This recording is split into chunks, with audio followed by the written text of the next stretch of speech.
एक गाड़ी में शैलजा जी के और हुड्डा जी के इकट्ठे बैठने से कोई कांग्रेस इकट्ठी नहीं हो जाती। ये तो सब बेकार की बातें हैं। एक कहावत है, कहते कुब्बे के लात मारी और कुब निकल गई जी। तो कोई नहीं, हमारे तो कुब्बे की लात पड़ी थी, कुब निकल गई थी। बढ़िया हुआ ये जो ऐसी झूठी पार्टी है, इससे मेरा पेंडा छूट गया। और अगर टिकट मिल भी जाती, एमएलए बन भी जाता, तो लोगों को ये पता है कि गोकुल सेतिया जो बोलता है वो अपनी बात से पीछे नहीं हटता। तो सबसे पहले इस्तीफा देने का काम मैं करता। राजनीति में कभी भी उथल पुथल हो सकती है, क्या आगे कभी बीजेपी के साथ जा सकते हो आप? नहीं, इनके साथ नहीं जाता जी, मैं क्या कुब तो मसा ही निकली। नमस्कार दोस्तों, इस वक्त आप सभी का स्वागत है आपके अपने चैनल हरियाणा की ताकत पर। एलनाबाद क्षेत्र के अंदर मौजूद हैं। आप सभी को पता है, लगातार पिछले 20 दिन से हम कवरेज कर रहे हैं। जो चर्चित चेहरे होते हैं आप सभी को उनसे मिलवाते हैं। आज हमारे साथ गोकुल सेतिया जी हैं, इनसे बातचीत करेंगे। उससे पहले बताना चाहेंगे कि आपको पहले भी बता रखा कि राजनीति के अंदर किसी के साथ भी कभी भी धोखा हो सकता है। जैसा कि आप सभी को पता है, बीजेपी ने जो कैंडिडेट हायर किया या ट्रांसफ़र किया है, वो भी जो पुराने वर्कर हैं उनके साथ धोखा हुआ है।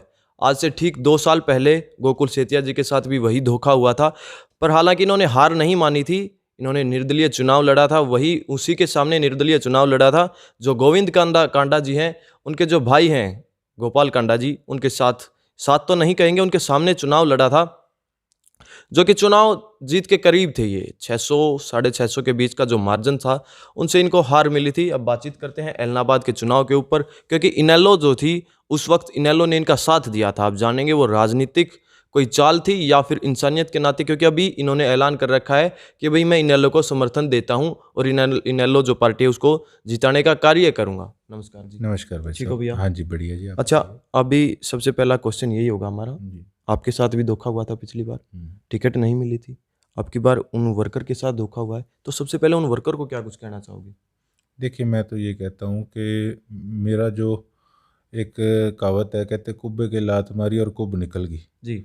तो कोई नहीं, हमारे तो कुब्बे की लात पड़ी थी, कुब निकल गई थी। बढ़िया हुआ ये जो ऐसी झूठी पार्टी है, इससे मेरा पेंडा छूट गया। और अगर टिकट मिल भी जाती, एमएलए बन भी जाता, तो लोगों को ये पता है कि गोकुल सेतिया जो बोलता है वो अपनी बात से पीछे नहीं हटता। तो सबसे पहले इस्तीफा देने का काम मैं करता किसान आंदोलन के अंदर, किसानों के पक्ष में ऐसी तानाशाह पार्टी और सरकार के विरुद्ध। जी। राजनीति में कभी भी उथल पुथल हो सकती है, क्या आगे कभी बीजेपी के साथ जा सकते हो आप? नहीं, इनके साथ नहीं जाता जी, मैं क्या कुब तो मसा ही निकली है। फिर कहमी मेरी काफी बात बड़ा सुन लो बयान दिया खराब अभी होना। आपने, नहीं जाओगे इनके साथ? नहीं, बिल्कुल जी, रियलिटी है इसमें। मैं तो कांग्रेस में था जी। और कई कारणों से जो कांग्रेस वाले खराब करने लग गए थे। मेरे नाना ने हमेशा कांग्रेस की सच्चे दिल से सेवा करी थी, लेकिन कांग्रेसियों ने ही उनको हराने का काम किया। तो एक बीजेपी नई पार्टी थी। मेरे को कई लोग कहते हैं कि आपने गलती नहीं कर ली बीजेपी ज्वाइन करके, उस समय कहते थे। तो मैं कहता था कि जब सारे हरियाणा प्रदेश के लोगों ने गलती कर ली इनको मुख्यमंत्री बना के, या पूरे देश ने गलती कर ली इनको सत्ता में ला के, तो गोकुल सेतिया अकेला किस खेत की मूली है। वो तो जो एक बहकावे में लेके आने वाली बात थी, सारा देश ही बहकावे में आ गया था इनके। एक इंटरव्यू देख रहा था मैं, आपने उसमें बताया था कि अर्जुन चौटाला जी ने, तब आपके पिताजी बीमार चल रहे थे, तो आपके इलेक्शन को, मतलब एक प्रकार से पूरा जो इलेक्शन था उसको संभालने का कार्य किया था। तो क्या वो फर्ज इंसानियत के नाते उतार रहे हो आप, या फिर कोई राजनीतिक षड्यंत्र है इसके पीछे? नहीं नहीं, षड्यंत्र वाली बात ही नहीं। आजकल तो बल्कि आसान फरामोश लोग ज़्यादा हैं जी। हम उनमें से नहीं हैं। हमें तो ये है कि जिसने हमारा साथ दिया, हम ब्याज समेत उनका एहसान उतारें। तो हमने उसके नाते भी, और उसके साथ साथ जो आंदोलन के अंदर जो प्रयास चौटाला साहब के रहे हैं किसानों को लेके, तो we all are very impressed कि हमारा जिनसे अलायंस है जी। उन्होंने मतलब हिक टान के नाल खड़न दा कम करे जी किसाना दे। अच्छा, अभय सिंह चौटाला ने, अभी आप बोल रहे हो कि किसानों के समर्थन में इस्तीफा दिया था, वहीं विपक्ष या सीधा कहें गोपाल कांडा ब्रदर्स लगातार आरोप लगा रहे हैं, सत्ता पक्ष बीजेपी भी, कि अगर जो इस्तीफा दिया था वो किस कारण दिया था, कानून वापस नहीं हुए हैं, दोबारा से फिर खड़े हो गए हैं यहाँ पे। देखिए, इनका तो आप छोड़ ही दो बात। इनके तो मतलब हमें इनकी निंदा करते करते खुद को शर्म आने लगी, इनको नहीं आई। ये तो बिल्कुल एप्रोप्रिएट बेशरम कैंडिडेट बीजेपी को थे आ गया। अब जहाँ तक बात रही चौटाला साहब की जी। इन्होंने अपने विधानसभा के अंदर रूट लगा के सभी अपने हल्के के लोगों से पूछा था, फिर इन्होंने अपना इस्तीफा किसानों की फेवर में देने का काम किया। और ये आरोप लगाने वाले विधानसभा के अंदर 2-2 3-3 बार बल्कि टेबल थपथपा के बोल रहे थे कि हम तो जी भारतीय जनता पार्टी के साथ हैं। इनको शर्म नहीं आती कि तुम्हें कोई जरूरी थोड़ी है कि सारे वोट ही तुमने खरीद लिए। ऐसे जो अ, सच्चे वोट भी कई इनके साथ थे, ऐसी बात नहीं है कि सारे ही बिकाऊ होते हैं या सारे बिकाऊओं से ये जीत गए। इन्होंने उन लोगों का सोचा ही नहीं जिन्होंने, किसानों ने दिल से इनका साथ दिया था, और बड़ी बेशर्मी से इन्होंने विधानसभा के अंदर उन सब के उम्मीदें चकनाचूर करने का काम किया सरकार का साथ देके। और हमें तो प्राउड है अभय सिंह जी पे कि उन्होंने इस बुरे वक्त के अंदर किसानों के साथ अकेले 90 में से एक केवल विधायक है जिन्होंने स्टैंड लेने का काम किया। लगातार आरोप लगते आ रहे हैं, जो कैंडिडेट है तीनों, पवन बेनीवाल जी की बात करें उनके ऊपर कब्जे के आरोप लगे हैं, वहीं अभय सिंह चौटाला जी की बात करें उनके ऊपर भी कब्जों की या फिर गुंडागर्दी के आरोप लगाए गए हैं। और भली भांति आपको पता है कांडा साहब का तो जो आरोप उनके ऊपर थे। तो ये जो कैंडिडेट हैं अभय सिंह चौटाला, अगर ये जीत जाते हैं तो आपको लगता है किसानों के पक्ष में ये कुछ अच्छा कार्य कर पाएंगे? देखिए, अभी तो अंगड़ाई है, आगे और लड़ाई है जी। अभी तो शुरुआत है, अभी तो ये स्टार्टिंग है। इस्तीफा दिया था, अब देखना ये कांग्रेस वाले डरते क्यों थे। इनको पता था कि ये एक हमारे 31 के बराबर है, इनको बोलने नहीं देते विधानसभा के अंदर। उनको ये होगी हड़बड़ाहट कि ये एक इंसान अकेला इस्तीफा दे गया, अब हम क्या करें। कांग्रेसी विधायक तो इनको फोन कर रहे थे कि आप इस्तीफा मत दो, हमारे भी दिक्कत हो जाएगी खड़ी, हम करेंगे क्या। तो उनको ये समस्या थी। और ऐसी कोई बात नहीं है, कोई गुंडागर्दी वाली ऐसी कोई बात नहीं। हाँ, वो अपनी बोली के हैं, जो कह दिया, जो कहना है वो स्पष्ट कहना है। आजकल ये चीज़ें मैं मानता हूँ कि पॉलिटिकली हर आदमी को डाइजेस्ट नहीं होती, लेकिन लॉन्ग रन में आदमी सोचता है कि यार चल जो भी है, आदमी ने मेरे को स्पष्ट जवाब दे दिया, मेरे को चक्कर नहीं कटाई। जो उनसे होता है ठोक के करते हैं। नहीं तो आजकल नेताओं का हाल है, कोई यहाँ होंगे तो कहेंगे चंडीगढ़ आ जाओ, चंडीगढ़ होंगे तो कहेंगे दिल्ली आ जाओ, दिल्ली होंगे तो फिर कह देंगे जी काम बड़ा है, हल्के में आ जाओ, मिल लो आके। अगले का 5-7 हज़ार का तो तेल बलवा देंगे, खर्चा करा देंगे, और करने कराने को कुछ नहीं। तो चौटाला साहब ने तो जो करना होता है ना, वो अगले को ठोक के करके देते हैं काम। अभय सिंह सत्य है ऐसे नारे लगते हैं, इसमें कितनी सच्चाई लगती है आपको? बिल्कुल जी सत्य है। मैं खुद इस चीज़ का आपके सामने उदाहरण बैठा हूँ कि जो उन्होंने बात कही है वो हमेशा अपनी पूरी करी है। मैं नेशनल पार्टियों के अंदर भी हम लोग रहे हैं, हमने वहाँ भी सिस्टम देखा है। आज हम क्यों साथ खड़े हैं, हमें पता है कि यहाँ पे कोई बैक बाइटिंग वाली बात नहीं है, यहाँ पे कोई धोखे वाली बात नहीं है। उस इंसान ने जो बात कह दी वो पूरी करके दिखाते हैं। वो बात पूरी नहीं हुई है सेतिया जी अभी, क्योंकि उन्होंने कहा था तीनों कानून रद्द होंगे तभी विधानसभा के अंदर जाऊंगा मैं, पर दोबारा कदम उठा देखिए, दिया। अगर सच तो नहीं हुई। मैं बताता हूँ जी। आपको भाई साहब, अगर इस तरीके की कोई वर्डिंग होती जी। तो आजकल सोशल मीडिया इतना एक्टिव है, आज जो हो रहा है वो और उस दिन की वीडियो इकट्ठे लगा देते कि इसमें देख लो वर्डिंग में कितना फर्क है। ये तो केवल और केवल अपोजिशन की चाल है कि किस तरीके से, इस्तीफा तो दिया नहीं जो किसान मांगते थे, अब हम विधानसभा के अंदर घुसेंगे कैसे।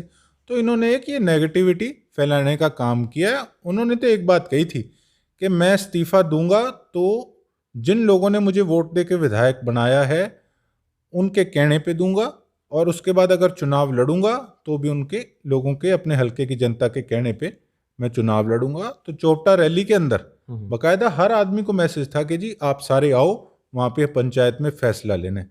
कोई ये नहीं था कि केवल अपने मेन वर्कर्स थे, सारे आए थे। वहाँ पे तकरीबन 7-8 हज़ार के करीब जनता थी। तो हर बंदे ने एक बात कही कि अभय सत्य है, अगर अभय सिंह जी चुनाव लड़ते हैं तो ही इनको, बीजेपी को पीठ लगवा सकते हैं इनकी। अगर कोई और चुनाव लड़ता तो वहाँ पर इस बीजेपी को जवाब देना मुश्किल हो जाता, क्योंकि पता था कि पैसे का गंदा खेल बहुत ज़्यादा चल रहा है। आपने एक बड़ी अच्छी बात बोल दी है और एक वहम भी दूर कर दिया है जो दर्शक है उनका, कि क्योंकि सोशल मीडिया का ज़माना है, ये वीडियो ज़रूर लगती है। अगर ऐसा होता तो ये पॉजिटिव एक सेंस जो है, या फिर हम कहेंगे भाई एक अच्छा जो संदेश है वो गया पब्लिक को। अगर बातचीत करें, आप उनका समर्थन कर रहे हो, एक भाई है अपने भाई को हराने के लिए लड़ाई लड़ रहा है, एक भाई अपने भाई को जिताने के लिए लड़ाई लड़ रहा है, एक भतीजा है जो अपने चाचा जी को हराने के लिए लड़ाई लड़ रहा है, क्या कहोगे? देखिए, मैं उसमें नहीं पढ़ना चाहता, क्योंकि देखो जो खून के रिश्ते होते हैं वो सदैव खून के रहते हैं। अब मैं तो अलायंस में अब आया हूँ नया, में इस 2019 के अंदर। तो उससे पहले इनका आपस में पारिवारिक 100 मसले होते हैं, क्या था क्या नहीं था वो उनका परिवार के मुद्दे पे नहीं जाओगे? पारिवारिक मैटर है उनका, मैं उसमें कुछ भी बोलता अच्छा नहीं लगता। आपके भी कई बयान वायरल हुए हैं, गोपाल कांडा ब्रदर्स जो हैं ये पैसे बांटते हैं, ये दारू बांटते हैं, नशे को बढ़ाते हैं। नहीं, वो रियलिटी है, वो जग जाहिर है जी वो चीज़ें। आप किसी बच्चे से भी पूछ लोगे सिरसा के अंदर तो वो भी आपको, मैं तो अपोजिशन में हूँ चलो, एक बच्चा भी आपको अच्छे से बता देगा कि यहाँ पर होता क्या है आखिर। अगर बातचीत करें हुड्डा साहब की, आपके भी पुराने नाते रहे हैं उनके साथ, आप पता नहीं है या नहीं, पर उन्होंने सीधे तौर पे एक बयान दिया था स्टेज के ऊपर से कि भाई गोपाल कांडा तो मेरे भाई हैं, मेरे मित्र हैं। साथ के साथ उन्होंने कहा था अभय सिंह चौटाला जो हैं वो भी मेरे मित्र हैं। देखिए ऐसा है जी, क्या अभय पवन बेनीवाल के खिलाफ था ये बयान या फिर अभय सिंह के पक्ष में था? नहीं, अभय सिंह जी का तो नाम उनको इसलिए लेना पड़ गया था क्योंकि वो गोपाल जी का नाम ले चुके थे, तो उनको था कि मेरे पे डाउट ना हो जाए। लेकिन इशारा उनका गोपाल की तरफ ही था, क्योंकि ये पुराने साथी आपस में रहे हैं। जब मेरे नाना जी भी चुनाव में यहाँ से कांग्रेस से उतरे थे मैदान में सिरसा से, हुड्डा साहब ने तब भी स्टेज पे सरेआम कहा था कि विकास की रेल चलेगी, जब रेल का इंजन कांडा जी का चुनाव चिन्ह था। तो लोग इन इंडिकेशंस को बड़े अच्छे से समझते हैं। और एक गाड़ी में शैलजा जी के और हुड्डा जी के इकट्ठे बैठने से कोई कांग्रेस इकट्ठी नहीं हो जाती। ये तो सब बेकार की बातें हैं। मन में तो एक दूसरे के प्रति क्या कुछ शरेआम दिल्ली में नहीं होता, आपके सामने ही है। मन में खटास है एक दूसरे के लिए। अब शैलजा जी का कैंडिडेट हो तो हुड्डा जी उसको कैसे उनकी दाल गलने देंगे। अगर भरत सिंह जी को टिकट मिलती तो पवन जी अभी कांग्रेस में नए नए आए हैं, तो पवन जी ना तो इनेलो में जा सकते थे और ना ही वो बीजेपी में वापसी कर सकते थे। उनका वोट डलना था कांग्रेस को, कांग्रेस मुकाबले के अंदर आती जी। तो ऑटोमेटिकली उनको टिकट इन्होंने इसीलिए दी है कि बीजेपी स्ट्रांग हो। ये चाहते हैं कि बीजेपी का तो आने वाले समय में कुछ रहना नहीं है, टक्कर इनकी बननी है इनेलो से। तो करके ये कहीं ना कहीं इनेलो को डाइजेस्ट नहीं कर पा रहे। इनको ये नहीं डाइजेस्ट हो रहा कि हम 31 में से एक भी विधायक नहीं दे सका, अभय सिंह ने अकेले ने अपना इस्तीफा दे दिया। तो इन चीज़ों करके कहीं ना कहीं कांग्रेस आज हेल्पिंग हैंड अंदर खाते बीजेपी के लिए बनी हुई है। तो सेतिया जी, जब आप मैदान के अंदर अंदर जाते हो, मैदान के अंदर जन समर्थन जो है युवाओं का हम बात करेंगे, क्योंकि दुष्यंत चौटाला के बाद एक ऐसे युवा दिखे हो आप हमें जिन्होंने कम उम्र में चुनाव लड़ा था और टक्कर भी बड़ी अच्छी दी थी। तो कितना समर्थन मिलता है युवाओं का? बहुत भरपूर जी, बहुत भरपूर समर्थन मिलता है युवाओं का। और मुझे बड़ी खुशी भी है कि आज जो मेरी पहचान है, विधायक तो जी 90 फिरते हैं, कौन पूछता है। एक इज्जत कमानी मैं समझता हूँ सबसे बड़ी बात है। और मैंने उस चीज़ में सफलता हासिल की है कि आज कोई भी अगर बाहर चर्चा होती है, मेरा कहीं नाम लिया जाता है, तो सिरसा का युवा, बेशक वो मेरे साथ पॉलिटिकली खड़ा हो या ना खड़ा हो, बेशक अपोजिशन का भी हो, वो ये कहते हैं हाँ हमारा भाई है। तो ये मैं समझता हूँ मेरी बहुत बड़ी उपलब्धि है जी। तो लास्ट में इलाहाबाद की जनता को क्या कुछ संदेश देना आप चाहोगे? मैं यही कहूँगा जी कि 30 तारीख के बाद ये जो पैसे का नंगा नाच चलाने वाले लोग हैं ये यहाँ नहीं दिखेंगे। और दूसरी बात, अब तो कुछ इससे अलावा सुनने को बीजेपी से कुछ रह भी नहीं गया है कि आज तक जो भी उन्होंने बोला है किसी चीज़ पे पूरे तो वो उतरे नहीं है। तो अपना वोट सोच समझ के दीजिएगा और ऐसे व्यक्ति को, अभय सिंह चौटाला जी को जिताइएगा जिन्होंने आज, जिनके करके आज चुनाव हुआ है। ये चुनाव की नौबत इसीलिए आई है क्योंकि चौटाला साहब ने आज किसानों के हक में अपना रेजिग्नेशन देने का काम किया। तो आज फर्ज बनता है हर आदमी का कि चौटाला साहब को वोट देके इस मुहिम को और स्ट्रॉन्ग करने का काम करें। जी, बहुत बहुत धन्यवाद भाई साहब। तो भाई वीडियो आप लोगों ने देख ली है, वीडियो को शेयर करना। मिलते हैं, अगर कोई इस इंटरव्यू के अंदर कोई ऐसा क्वेश्चन हो जिसके बारे में आपको कुछ और पूछना हो या कुछ ऐसे क्वेश्चन हो जो सेतिया जी से दोबारा पूछने हो, तो हम फिर से मुलाकात करवा देंगे। इस वीडियो को कर देना शेयर। मिलते हैं अगली वीडियो में, जब तक जय जवान, भारत माता की जय।